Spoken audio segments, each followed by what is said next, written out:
আলাপ কণ্ঠ, গল্পের সুরে জমজমাট রাত। শুরু করছি হেমেন্দ্র কুমার রায় রচিত গল্প জকিরধন সিরিজের প্রথম গল্প মরার মাথা। ঠাকুরদাদা মারা যাওয়ার পর তার লোহার সিন্দুকের অন্যান্য জিনিসের সঙ্গে একটি ছোট বাক্স পাওয়া গেল। সে বাক্সের ভিতর নিশ্চয়ই কোনো দামি জিনিস আছে বলে মনে করে মা সেটি খুলে ফেললেন, কিন্তু তার মধ্যে পাওয়া গেল শুধু একখানা পুরনো পকেট বুক আর একখানা ময়লা কাগজে মোড়া কি একটা জিনিস। মা কাগজটা খুলেই জিনিসটা ফেলে দিয়ে হাউমাউ করে চেঁচিয়ে উঠলেন। আমি ব্যস্ত হয়ে বললাম, কি হলো মা? মা ভয়ে কাঁপতে কাঁপতে মাটির দিকে আঙুল দিয়ে দেখিয়ে বললেন, কুমার, শিগগিরই ওটা ফেলে দে। আমি হেড হয়ে চেয়ে দেখলুম একটা মরার মাথার খুলি মাটির উপরে পড়ে রয়েছে। আশ্চর্য হয়ে বললাম, লোহার সিন্দুকে মরার মাথা? ঠাকুরদাদা কি বুড়ো বয়সে পাগল হয়ে গিয়েছিলেন? মা বললেন, ওটা ফেলে দিয়ে গঙ্গা জল স্পর্শ করবি চল। মরার মাথার খুলিটা জানালা গলিয়ে আমি বাড়ির পাশের একটা থানার ফেলে দিলুম। পকেট বুকখানা ঘরের একটা তাকের উপর তুলে রাখলাম। মা বাক্সটা আবার সিন্দুকে রাখলেন। দিন কয়েক পর পাড়ার কারালি মুখুজ্জে হঠাৎ আমাদের বাড়িতে এসে হাজির। কারালি মুখুজ্জেকে আমাদের বাড়িতে দেখে আমি ভারী অবাক হয়ে গেলাম, কারণ আমি জানতাম যে ঠাকুরদাদার সঙ্গে একটুও বনিবনা ছিল না। তিনি বেঁচে থাকতে কারালিকে কখনো আমাদের বাড়িতে দেখিনি। কারালিবাবু বললেন, কুমার, তোমার মাথার উপর এখন আর কোনো অভিভাবক নেই। তুমি নাবালক, হাজার হোক তুমি তো আমাদের পাড়ারই ছেলে। এখন আমাদের সকলেরই উচিত তোমাকে সাহায্য করা, তাই আমি এসেছি। করালিবাবুর কথা শুনে বুঝলাম তাকে আমি যতটা খারাপ লোক ভাবতাম, আসলে তিনি ততটা খারাপ লোক নন। তাকে ধন্যবাদ দিয়ে বললাম, যদি কখনো দরকার হয় আমি আপনার কাছে যাব। করালিবাবু বসে বসে একথা সে কথা কইতে লাগলেন। কথার প্রসঙ্গে আমি তাকে বললাম, ঠাকুরদাদার লোহার সিন্দুকে একটা আমি মজার জিনিস পাইছি। করালিবাবু বললেন, কি জিনিস? আমি বললাম, একটা চন্দন কাঠের বাক্সের ভিতর ছিল একটা মরার মাথার খুলি। করালিবাবুর চোখ দুটো যেন দপ করে জ্বলে উঠল। তিনি তাড়াতাড়ি বলে উঠলেন, মরার মাথার খুলি? হ্যাঁ, আর একখানা পকেট বই। সে বাক্সটা এখন কোথায়? লোহার সিন্দুকেই আছে। করালিবাবু তখনই সে কথা চাপা দিয়ে অন্য কথা কইতে লাগলেন, কিন্তু আমি বেশ বুঝলাম তিনি যেন অত্যন্ত উত্তেজিত হয়ে উঠেছেন। খানিক পরে তিনি চলে গেলেন। সেদিন রাত্রে হঠাৎ আমার ঘুম ভেঙে গেল। শুনলাম আমার কুকুর বাঘা ভয়ানক চিৎকার করছে। বিরক্ত হয়ে দু চারবার ধমক দিলাম, কিন্তু আমার সারাতে বাঘার উৎসাহ আরও বেড়ে উঠল। সে আরও জোরে চেঁচাতে লাগলো। তারপরেই যেন কার পায়ের শব্দ পেলাম। কে যেন দূর দূর করে ছাদের উপর দিয়ে চলে গেল। ব্যস্ত হয়ে তাড়াতাড়ি ঘরের দরজা খুলে বেরিয়ে এলাম। চারিদিকে খোঁজ করলাম, কাউকে দেখতে পেলাম না। ভাবলাম আমারই ভ্রম। বাঘার গলার শিকল খুলে দিয়ে আবার ঘরে এসে শুয়ে পড়লাম। সকালবেলা ঘুম ভাঙতেই শুনি মা ভারী চেঁচামেচি লাগিয়েছেন। বাইরে এসে জিজ্ঞাসা করলাম, ব্যাপার কি মা? মা বললেন, ওরে কাল রাত্রে বাড়িতে চোর এসেছিল। তাহলে কাল রাত্রে যা শুনেছিলাম তা ভুল নয়। মা বললেন, দেখবি আয়, বড় ঘরে লোহার সিন্দুক খুলে রেখে গেছে। ঘরে গিয়ে দেখি সত্যি তাই, কিন্তু চোর বিশেষ কিছু নিয়ে যেতে পারেনি, কেবল সেই চন্দন কাঠের বাক্সটা ছাড়া। কিন্তু মনে কেমন একটা ধোঁকা লেগে গেল। সিন্দুকে এত জিনিস থাকার পরও চোর খালি বাক্সটা নিয়ে গেল। আরে মনে পড়ল, কাল সকালেই এই বাক্সের কথা শুনেই করালিবাবু কীরকম উত্তেজিত হয়ে উঠেছিলেন। তবে কি এই বাক্সের মধ্যেও কোনো রহস্য আছে? সম্ভব, নইলে একটা মরার মাথার খুলি কি আর এত যত্ন করে লোহার সিন্দুকের ভিতরে রেখে যায়? মাকে কিছু না বলেই তাড়াতাড়ি বাইরে বেরোলাম।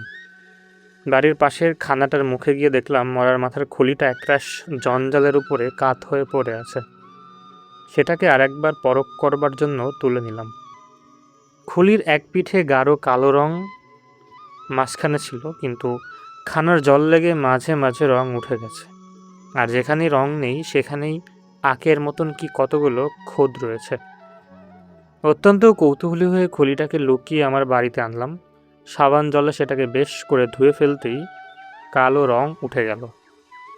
তখন আশ্চর্য হয়ে দেখলাম খুলির এক পিঠের সবটায় কে অনেকগুলো অঙ্ক খুদে রয়েছে।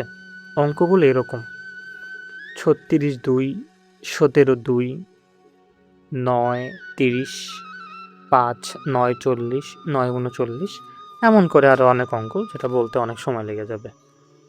এই অদ্ভুত অঙ্কগুলোর মানে কি অনেক ভাবলাম, কিন্তু মাথা মুন্ডু কিছুই বুঝে উঠতে পারলাম না। হঠাৎ মনে পড়ল ঠাকুরদাদার পকেট বইয়ের কথা। সেখানেও তো এই খুলির সঙ্গে ছিল। তার মধ্যে এই রহস্যের কোনো সদুত্তর নেই কি? তখন উপরে গিয়ে তাক থেকে পকেট বইখানা পারলাম। খুলে দেখি তার গোড়া থেকে শেষ পর্যন্ত লেখায় ভর্তি। গোড়ার দিকে প্রায় 16-17 পাতা পড়লাম, কিন্তু সেসব বাজে কথা। তারপর হঠাৎ এক জায়গায় দেখলাম 1310 সাল, আশ্বিন মাস। আসাম থেকে ফেরার মুখে একদিন আমরা এক বনের ভিতর দিয়ে আসছি।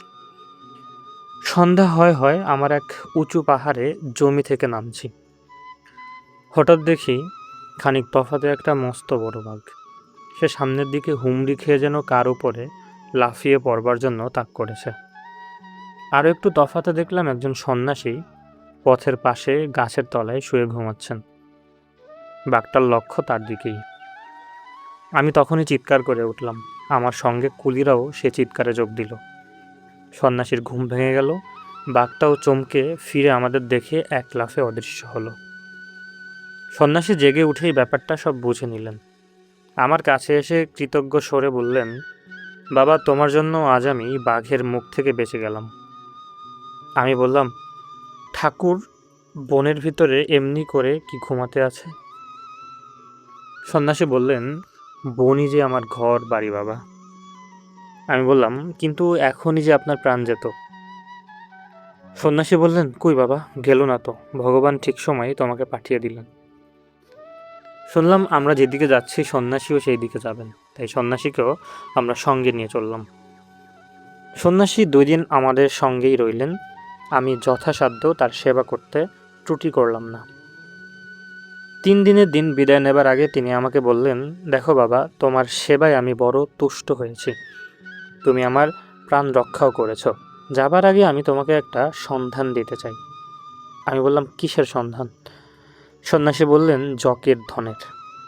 আমি আগ্রহের সাথে বললাম, যকের ধন? সে কোথায় আছে ঠাকুর?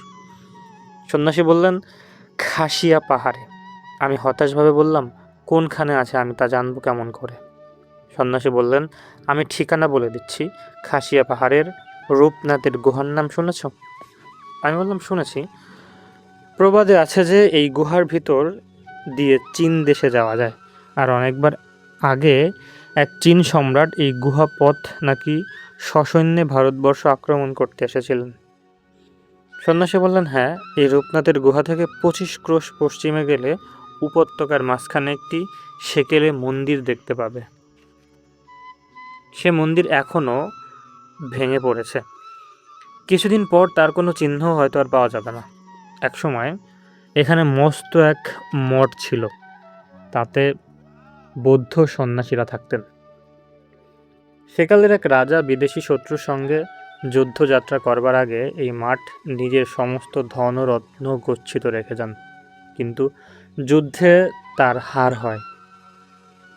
পাছে নিজের ধনরত্ন শত্রুর হাতে পড়ে, সেই ভয়ে রাজা সমস্ত এক জায়গায় লুকিয়ে এক যককে পাহারায় রেখে পালিয়ে যান। তারপর তিনি আর ফিরে আসেনি। সেই ধনরত্ন এখনও সেখানেই আছে।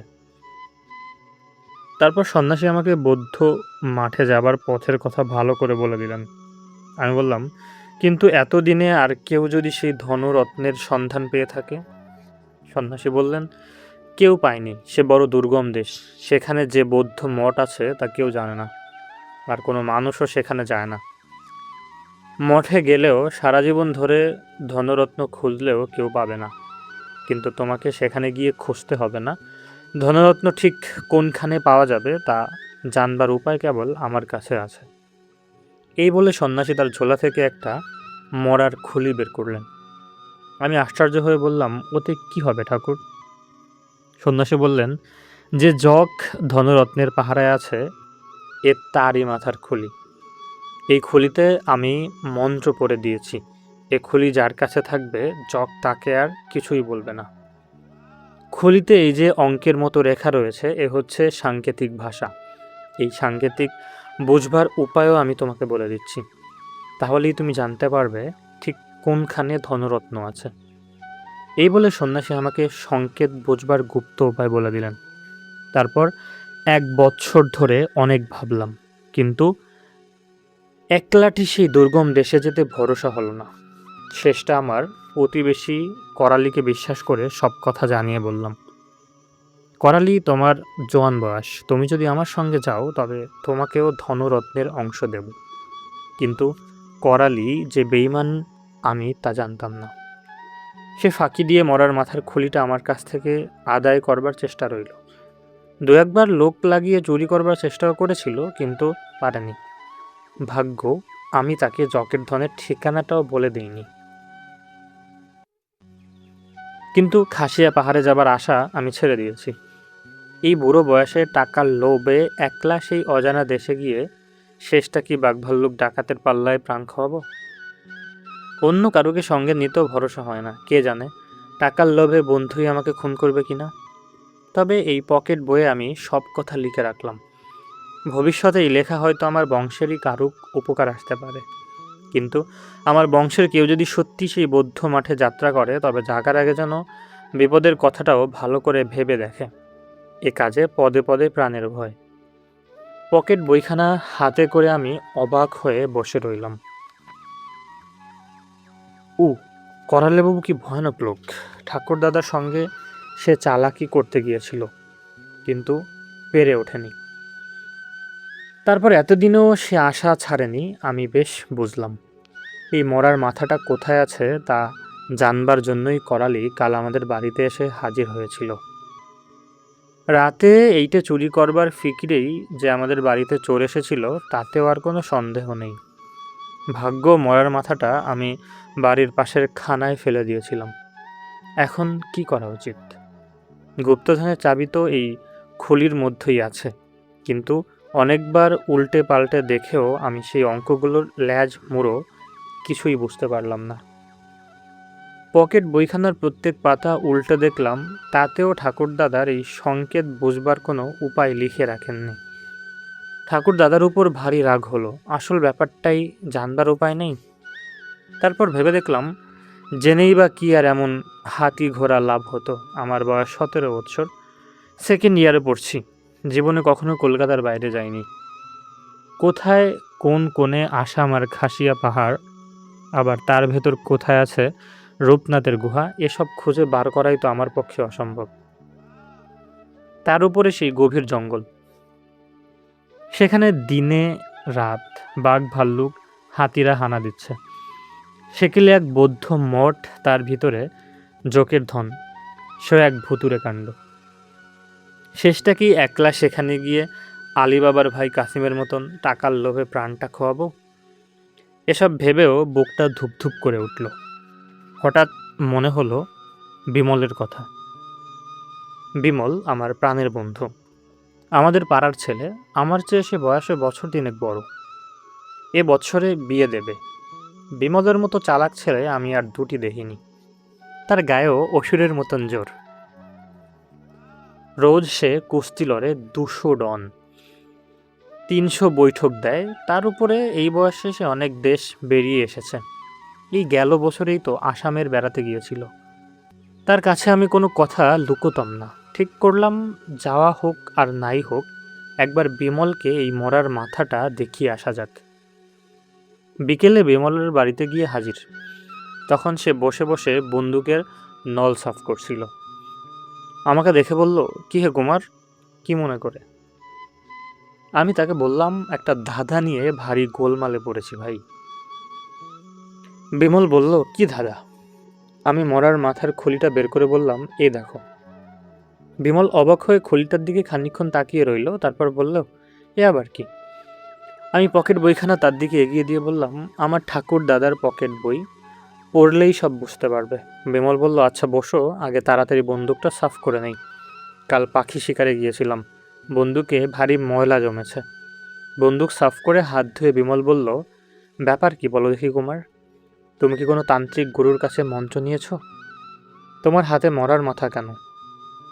আমি বললাম, আগে পকেট বইখানা পড়েই দেখো না। বেশ, বলে বিমল পকেট বইখানা নিয়ে পড়তে লাগলো।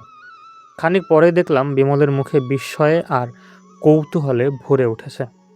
পড়া শেষ করেই বিমল তাড়াতাড়ি মরার মাথাটা তুলে নিয়ে সেটাকে অনেকক্ষণ ধরে ঘুরিয়ে ফিরিয়ে দেখল। তারপর একটা নিঃশ্বাস ফেলে বলল, ভারী আশ্চর্য তো। আমি বললাম, অঙ্কগুলো কিছু বুঝতে পারলে? বিমল বলল, ওহু, আমিও পারিনি, কিন্তু আমি এত সহজে ছাড়ব না। তুমি এখন বাড়ি যাও কুমার, খলিটা আমার কাছেই থাক, আমি এটার রহস্য জানবই। তুমি কাল সকালে এসো। আমি বললাম, কিন্তু সাবধান। বিমল বলল, কেন? আমি বললাম, করালি মুখর্জ ওই খলিটা চুরি করবার জন্য কাল আমাদের বাড়িতে লোক পাঠিয়েছিল। বিমল বলল, করালি? তার কোনো লোকের তো সাহস হবে না যে আমার বাড়ির মাথা গলাবে। তা আমি জানি, তবু সাবধানের মান নেই, এই বলে আমি চলে এলাম। পরের দিন ভোর না হতেই বিমলের কাছে ছুটলাম। বাড়িতে আমার অবারিত দ্বার। একেবারে তার পরবার ঘরে গিয়ে দেখি বিমল টেবিলের উপর হেঁট হয়ে এক মনে কি লিখছে, আর সামনেই মরার মাথাটা পড়ে রয়েছে। আমার পায়ের শব্দে চমকে তাড়াতাড়ি সে খুলিটাকে তুলে নিয়ে লুকিয়ে ফেলতে গেল। তারপর আমাকে দেখে আশ্বস্ত হয়ে এসে বলল, ও তুমি? আমি ভেবেছিলাম অন্য কেউ। কাল তো অত সাহস দেখালে, আজ এত ভয় পাচ্ছ কেন? কাল কাল সবটা ভালো করে তলিয়ে বুঝিনি, আজ বুঝেছি।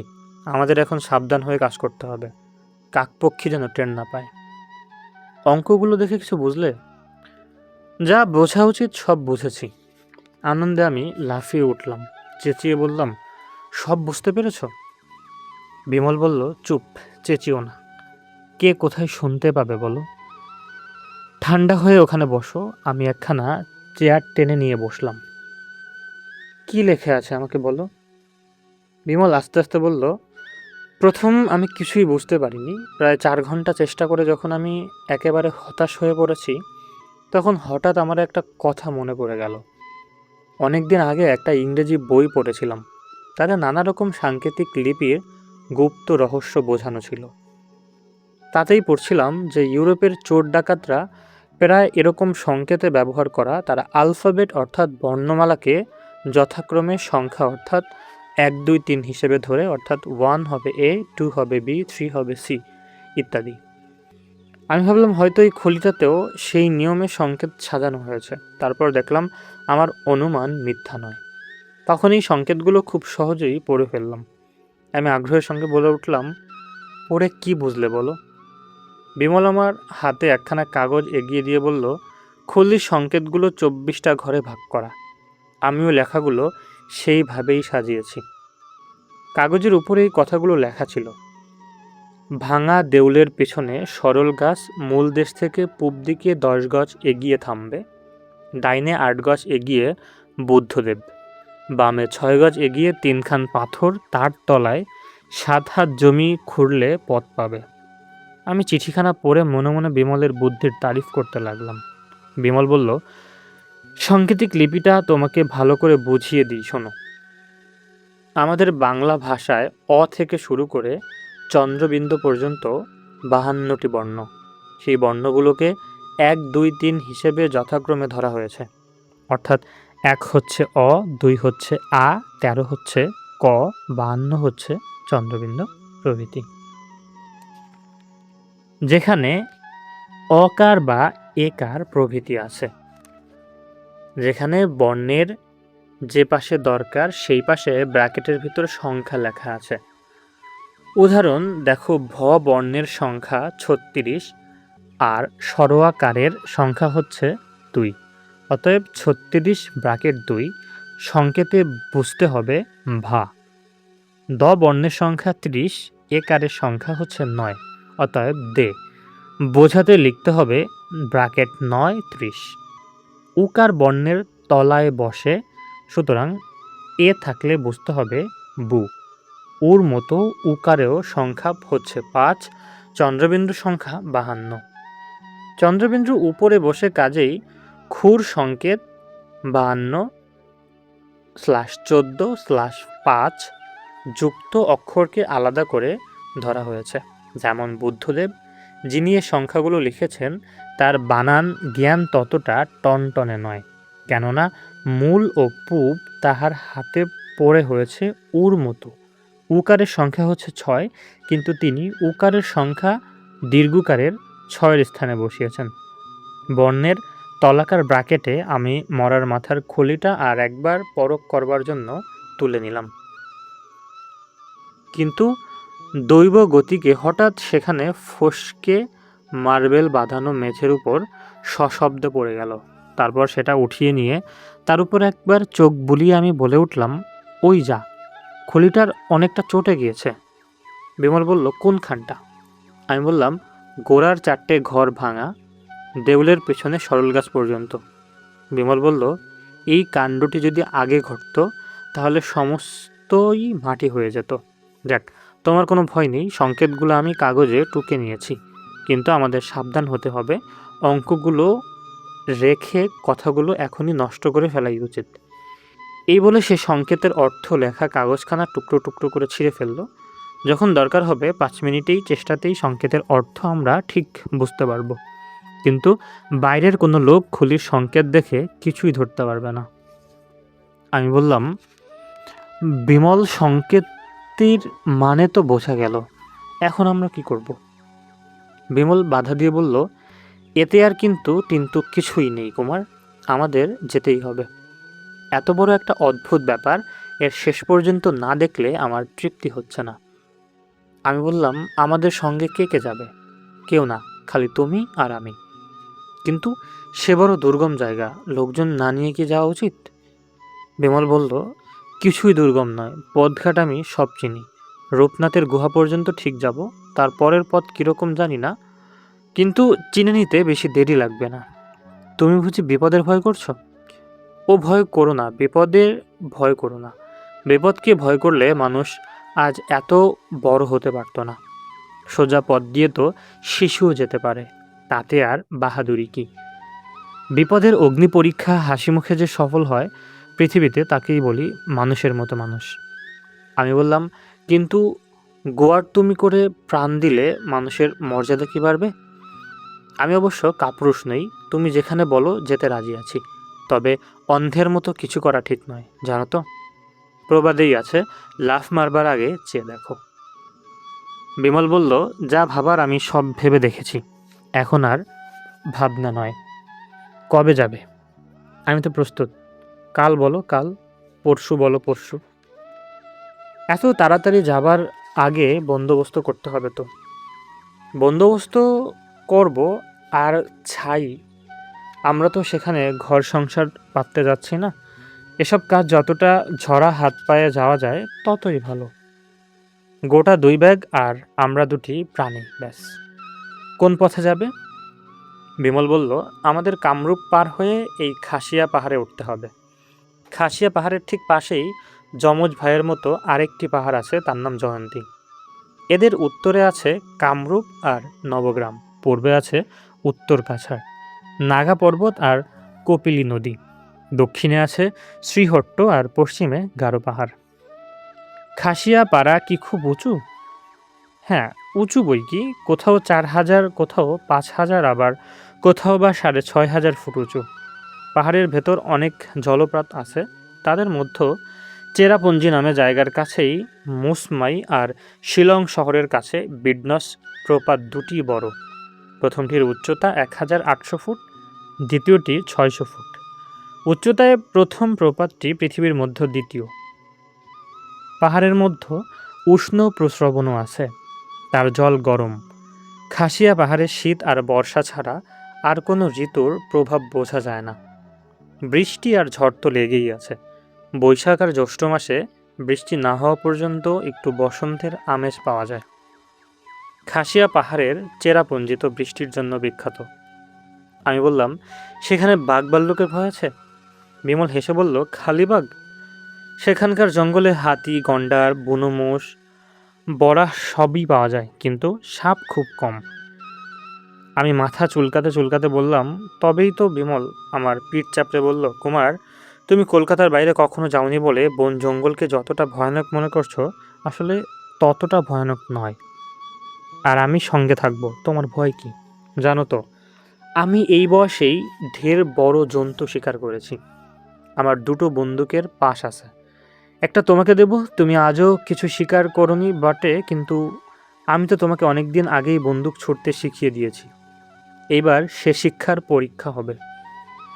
সেদিন আর কিছু না বলে বাড়ি মুখে হলাম।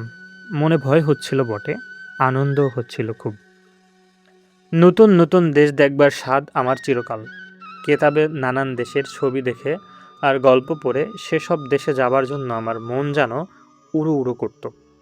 কখনো ইচ্ছা হতো রবিনসন ক্রুশোর মতো এক নির্জন দ্বীপে গিয়ে নিজের হাতে কুঁড়েঘর বেঁধে মনের সুখে দিনের পর দিন কাটাতেই। কখনো ইচ্ছে হতো সিনবাদ নাবিকের মতো রক পাখির সঙ্গে আকাশে উঠে তিমি মাছের পিঠে রান্না চড়াই আর দ্বীপবাসী বৃদ্ধকে আছাড় মেরে জব্দ করে দিই। কখনো ইচ্ছে হতো ডুবো জাহাজে সমুদ্রের ভিতরে যাই আর পাতাল রাজের ধন ভাণ্ডার লুট করে নিয়ে আসি। এমনই কত ইচ্ছাই যে আমার হতো, তা বলা যায় না। বললে তোমরা সবই শুনেই নিশ্চয়ই ঠাট্টার হাসি হাসবে। আসল কথা কি, যকের ধন পাওয়ার সঙ্গে নতুন দেশ দেখবার আনন্দ ক্রমেই আমাকে চাঙ্গা করে তুলল। মনে যা কিছু ভয় ভাবনা ছিল যেন কোথায় ভেসে গেল।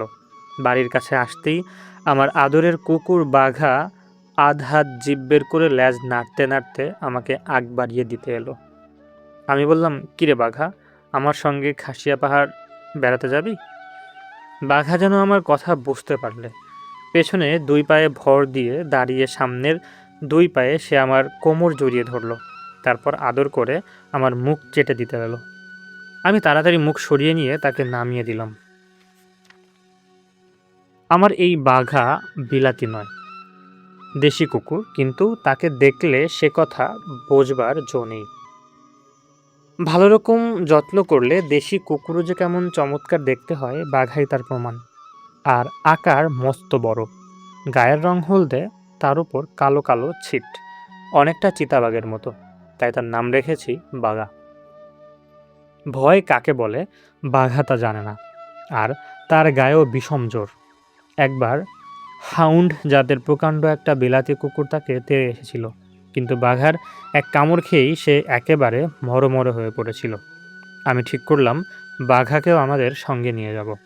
পরদিন সকালে তখনও আমার ঘুম ভাঙেনি, হঠাৎ কে এসে ডাকাডাকি করে আমার ঘুম ভাঙিয়ে দিল। চেয়ে দেখি বিমল আমার পাশে দাঁড়িয়ে রয়েছে। আশ্চর্য হয়ে উঠে বসে বললাম, কি হে, সকালবেলায় হঠাৎ তুমি যে? বিমল হাঁপাতে হাঁপাতে বলল, সর্বনাশ হয়েছে। আমি তাড়াতাড়ি বললাম, সর্বনাশ হয়েছে? সে আবার কি? বিমল বলল, কাল রাত্রে মরার মাথাটা আমার বাড়ি থেকে চুরি করে নিয়ে গেছে।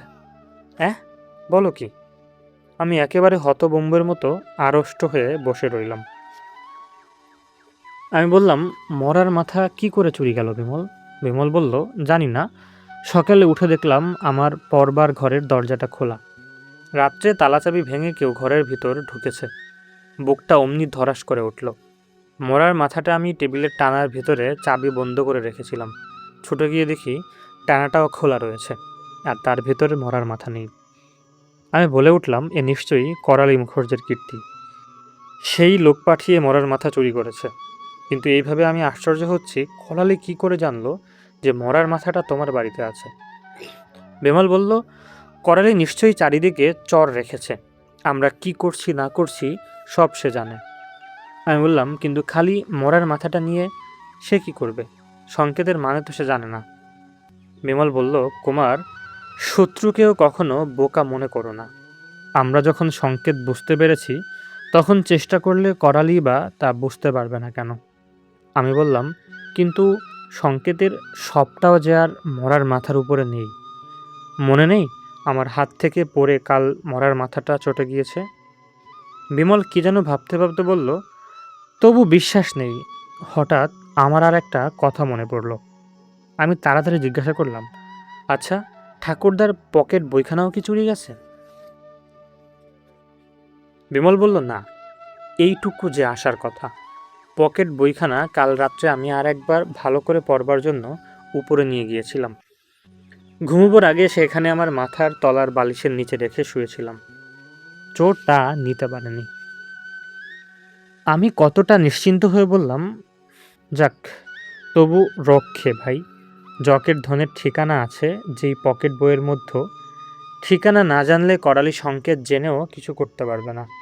কিন্তু খুব সাবধান বিমল, পকেট বইখানা যেন আবার চুরি না যায়। বিমল বলল, সে বন্দোবস্ত আজকেই করব।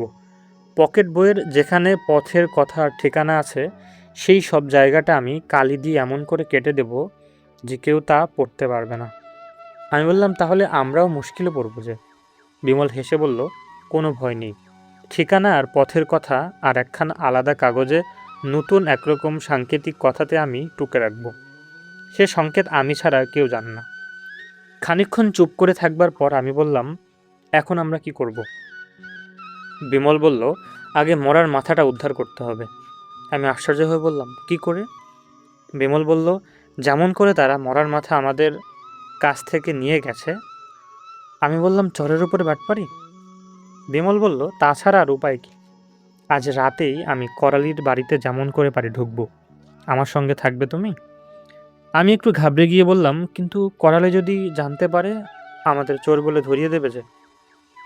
সেই যে মরার মাথা চুরি করেছে তারও তো কোনো প্রমাণ নেই। বিমল মরিয়ার মতো বলল, কপালে যা আছে তা হবে। তবে এটা আমি ঠিক, বেঁচে থাকতে করালি আমাদের কারুকে ধরতে পারবে না। মনকে তবু বোঝ মানাতে না পেরে আমি বললাম, না ভাই, দরকার নেই। শেষটা কি পাড়ায় একটা কেলেঙ্কারি হবে? বিমল বেজায় চটে গিয়ে বলল, ধুর ভীতু কোথাকার! এই সাহস নিয়ে তুমি যাবে রূপনাথের গুহায় জগের ধন আনতে? তার চেয়ে মায়ের কোলের আদুরে খোকাটি হয়ে বাড়িতে বসে থাকো। তোমার পকেট বই এখনই আমি ফিরিয়ে দিয়ে যাচ্ছি। এই বলেই বিমল হনহন করে দরজায় দিকে এগিয়ে গেল। আমি তাড়াতাড়ি বিমলকে আবার ফিরিয়ে এনে বললাম, বিমল, তুমি ভুল বুঝছো। আমি একটুও ভয় পাইনি। আমি বলেছি কি? বিমল আমাকে বাধা দিয়ে বলল, তুমি কি বলছো আমি তা শুনতে চাই না। স্পষ্ট করে বলো, আজ রাত্রে আমার সঙ্গে তুমি করালির বাড়িতে যেতে রাজি আছো কি না? আমি জবাব দিলাম, আছি। বিমল খুশি হয়ে আমার হাত দুটো আচ্ছা করে নেড়ে দিয়ে বলল, এই তো গুড বয়ের মতো কথা। যদি মানুষ হতে চাও ডান পিঠে হও। আমি হেসে বললাম, ডান পিঠের মরণ যে গাছের আগায়। বিমল বলল, বিছানায় শুয়ে থাকলেও মানুষ তো জমকে কলা দেখাতে পারে না। মূর্তি যখন হবে তখন বিছানায় শুয়ে মরার চেয়ে বীরের মতো মরাই ভালো। তোমরা যাদের ভালো ছেলে বলো, সেই গোবর গণেশ মিনমিনে ননির পুতুলগুলোকে আমি দু চোখ দেখতে পারি না। সাহেবের জুতো খেয়ে তাদেরই পিলে ফাটে। বিপদে পড়লে তারাই আর বাঁচে না। মরে বটে, তাও কাপুরুষের মতো। এরাই বাঙালির কলঙ্ক। জগতে যেসব জাতি আজ মাথা তুলে বড় হয়েছে, বিপদের ভিতর দিয়েই মরণের কুছ পরোয়া না রেখে তারা সবাই শ্রেষ্ঠ হতে পেরেছে। বুঝলে কুমার, বিপদ দেখলে আমার আনন্দ হয়। প্রিয় আলাপ কণ্ঠের দর্শক শ্রোতা বন্ধুরা, আজকের মতো এখানেই শেষ করছি। গল্পের বাকি অংশ নতুন পর্বে আরও সুন্দর করে উপস্থাপনের চেষ্টা করব। দর্শক শ্রোতা বন্ধুরা, আজকের গল্পে অনেকগুলা ভুল উচ্চারণ ছিল, সেই জন্য আমি আপনাদের কাছে ক্ষমা প্রার্থী। দয়া করে ভুলগুলা নিজেরা বুঝে নেবেন। আশা করছি সামনের গল্পে এই ভুলগুলা আর হবে না। সামনের গল্প আরও রহস্য এবং আরও সুন্দর হতে যাচ্ছে, তাই সে পর্যন্ত আলাপ কণ্ঠের সাথেই থাকবেন। ভালো থাকবেন, সুস্থ থাকবেন, নিরাপদে থাকবেন। ধন্যবাদ।